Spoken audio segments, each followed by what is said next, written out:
Hi everyone. So এটা হচ্ছে ইউটিউবে আমার প্রথম ভিডিও। আমার পরিচয় হচ্ছে আমি একজন জার্মান প্রবাসী বাংলাদেশি। তো আজকে যাচ্ছি কলিগের সাথে আসলে হোন্ডার শোরুমে, শহরের নাম উইসবাডেন। সেখানে দেখবো হচ্ছে Honda 650R, Honda CBR 650R, যে রেড ভার্সন যেটা। তো স্বভাবতই অনেক এক্সাইটেড, যেহেতু লাইসেন্সের পরীক্ষার 2 সপ্তাহ পরে।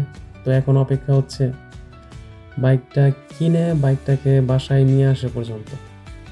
দেখি হোন্ডা ব্যাংক যদি আমাকে হেল্প করতে পারে ইনস্টলমেন্টে পে করার জন্য। তো দেখতেই পাচ্ছেন এখন পৌঁছে গেছি হচ্ছে হোন্ডার শোরুমে। মনে হচ্ছে যেন কলিগের গাড়ির দরজা ভেঙেই আমি বের হয়ে যাই। আমি আসলে খুঁজছিলাম যে কোনো CBR 650R এর স্যাম্পল কোনো বাইক পাই কিনা। তো ইয়াপ, বাট সমস্যাটা হচ্ছে এটা হচ্ছে কালো ভার্সনটা। আমি খুঁজছিলাম লাল ভার্সনের কোনো স্যাম্পল, যেহেতু সামনাসামনি কখনো দেখা হয়নি। আর ওই হচ্ছে আমার কলিগ। তো সবার যেমন হবি থাকে তারও হবি আছে, সিগারেট খাওয়া।